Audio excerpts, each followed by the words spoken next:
नमस्कार, ध्येय आईएएस में आपका स्वागत है। हाल ही में मणिपुर सरकार ने पूर्ण इंटरनेट पहुंच की बहाली की घोषणा की है। इससे 3 मई से 143 दिनों से अधिक समय तक चलने वाला अब तक का भारत का दूसरा सबसे लंबा इंटरनेट ब्लैकआउट समाप्त हो गया है। इस संदर्भ में हम इस कार्यक्रम में इंटरनेट शटडाउन के कारण पक्ष विपक्ष और सरकार को इस दिशा में क्या कदम उठाने चाहिए, इस विषय पर बात कर रहे हैं। तो आइए शुरू करते हैं। आइए सबसे पहले ये देखते हैं कि भारत में इंटरनेट शटडाउन के क्या कारण हैं। भारत में इंटरनेट शटडाउन सरकार द्वारा प्रशासनिक या कानून व्यवस्था के रक्षात्मक उपाय के रूप में लगाया जाता है।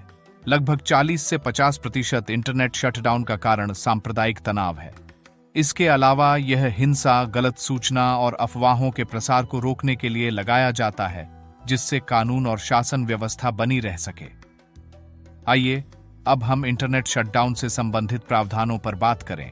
भारतीय टेलीग्राफ अधिनियम 1885 और दूरसंचार सेवाओं का अस्थायी निलंबन, सार्वजनिक आपातकाल और सार्वजनिक सुरक्षा नियम 2017 संघ या राज्य के गृह सचिव को सार्वजनिक आपातकाल या सुरक्षा के मामलों में इंटरनेट सहित टेलीग्राफ सेवाओं को निलंबित करने का अधिकार देते हैं। अत्यावश्यक परिस्थितियों में संयुक्त सचिव स्तर या उससे ऊपर का अधिकारी भी इस प्रकार का आदेश जारी कर सकता है। इसके अलावा दंड प्रक्रिया संहिता की धारा 144 जिला मजिस्ट्रेटों, उप विभागीय मजिस्ट्रेटों या राज्य सरकार द्वारा अधिकृत अन्य कार्यकारी मजिस्ट्रेटों को एक निर्दिष्ट अवधि के लिए विशिष्ट क्षेत्र में इंटरनेट सेवाओं को निलंबित करने सहित सार्वजनिक शांति की अव्यवस्था को रोकने के लिए आदेश जारी करने की अनुमति देती है। आइए अब इस पर नजर डालें कि इंटरनेट शटडाउन के क्या प्रभाव पड़ते हैं।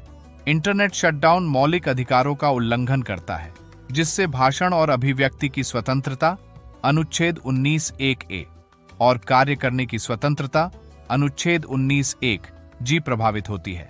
अनुराधा भसीन बनाम भारत संघ मामले में सुप्रीम कोर्ट ने कहा कि इंटरनेट शटडाउन के आदेशों को आवश्यकता और अनुपातिकता के परीक्षणों को पूरा करना होगा। इसके अलावा इंटरनेट शटडाउन के गंभीर आर्थिक परिणाम हो सकते हैं। संचालन, बिक्री और संचार के लिए इंटरनेट पर निर्भर व्यवसायों को वित्तीय नुकसान होता है। इंटरनेट शटडाउन शैक्षिक संसाधनों तक पहुंच को बाधित करता है, जिससे छात्रों के लिए अपनी पढ़ाई जारी रखना चुनौतीपूर्ण हो जाता है। इसके अलावा इंटरनेट शटडाउन से सरकार और अधिकारियों पर भरोसा कम होता है, जिससे सेंसरशिप और पारदर्शिता की कमी को लेकर चिंताएं बढ़ती हैं। संयुक्त राष्ट्र समर्थित एक रिपोर्ट में इस बात पर जोर दिया गया है कि इंटरनेट बंद करने से लोगों की सुरक्षा और कल्याण पर प्रतिकूल प्रभाव पड़ता है। सुप्रीम कोर्ट द्वारा इंडियन एक्सप्रेस बनाम यूनियन ऑफ इंडिया और बेनेट कोलमैन बनाम यूनियन ऑफ इंडिया मामलों में घोषित प्रेस की स्वतंत्रता का अधिकार भी इंटरनेट शटडाउन से प्रभावित होता है। आइए अब इंटरनेट शटडाउन के पक्ष में दिए जाने वाले तर्कों को देखें। समर्थकों का तर्क है कि इंटरनेट शटडाउन से नफरत भरे भाषण और फर्जी खबरों के प्रसार को रोकने में मदद मिल सकती है, जो हिंसा और सामाजिक अशांति को भड़का सकते हैं। उदाहरण के लिए, गणतंत्र दिवस पर किसानों के विरोध प्रदर्शन के बाद सरकार ने गलत सूचना से निपटने और कानून व्यवस्था बनाए रखने के लिए दिल्ली एनसीआर में इंटरनेट बंद कर दिया था। सार्वजनिक व्यवस्था और सुरक्षा को बाधित करने वाले विरोध प्रदर्शनों के आयोजन और लामबंदी को रोकने के लिए इंटरनेट शटडाउन आवश्यक है। उदाहरण के लिए, राष्ट्र विरोधी गतिविधियों और अलगाववादी आंदोलनों को रोकने के लिए अनुच्छेद 370 के निरस्त होने के बाद कश्मीर और अन्य क्षेत्रों में शटडाउन लागू किया गया था। अधिवक्ताओं का कहना है कि इंटरनेट शटडाउन राष्ट्रीय सुरक्षा और संप्रभुता को बाहरी खतरों और साइबर हमलों से बचाता है। उदाहरण के लिए, सरकार ने चीन के साथ गतिरोध के दौरान जासूसी या तोड़फोड़ को रोकने के लिए कुछ सीमावर्ती क्षेत्रों में इंटरनेट सेवाओं को निलंबित कर दिया था। आइए अब हम इंटरनेट शटडाउन के विपक्ष में दिए जाने वाले तर्क क्या हैं, ये देखें। आलोचकों का तर्क है कि इंटरनेट शटडाउन नागरिकों को जानकारी तक पहुंचने, राय व्यक्त करने, सार्वजनिक बहस में भाग लेने और उनके अधिकारियों को बाधित कर लोकतंत्र सहित जनता की जवाबदेही को कमजोर करता है।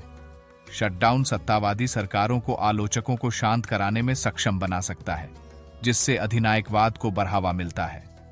कई आलोचकों का मानना है कि इंटरनेट शटडाउन समस्याओं के मूल कारणों का समाधान नहीं करते हैं। इसके बजाय वे प्रभावित आबादी में क्रोध और नाराजगी को बढ़ावा दे सकते हैं। यह तर्क दिया जाता है कि इंटरनेट शटडाउन गलत सूचना या घृणास्पद भाषण को प्रभावी ढंग से नहीं रोकता है, जबकि यह सूचना शून्यता उत्पन्न करता है जिसका दुर्भावनापूर्ण फायदा उठाया जा सकता है। इंटरनेट शटडाउन में स्पष्ट और वस्तुनिष्ठ मानदंड का अभाव है। यह नागरिकों को राजनीतिक हस्तक्षेप और मानवाधिकारों के उल्लंघन के प्रति संवेदनशील बनाता है। अंत में अब हम इंटरनेट शटडाउन से निपटने के लिए प्रयासों पर चर्चा कर रहे हैं। इंटरनेट शटडाउन को नियंत्रित करने वाले कानूनी और नियामक ढांचे को मजबूत किया जाए ताकि यह सुनिश्चित किया जा सके कि उनका उपयोग केवल अंतिम उपाय के रूप में और अंतर्राष्ट्रीय मानवाधिकार मानकों के अनुसार किया जाए। इंटरनेट शटडाउन का आदेश देने और लागू करने के लिए जिम्मेदार अधिकारियों की पारदर्शिता और जवाबदेहिता को बढ़ाना चाहिए। इसके अलावा अनुराधा भसीन मामले में उल्लिखित सुप्रीम कोर्ट के निर्देशों को लागू किया जाए, जिसके अनुसार इंटरनेट शटडाउन लागू करते समय अस्थायी अवधि, आनुपातिकता और न्यायिक समीक्षा सिद्धांतों का पालन करना आवश्यक है। इस कार्यक्रम में बस इतना ही।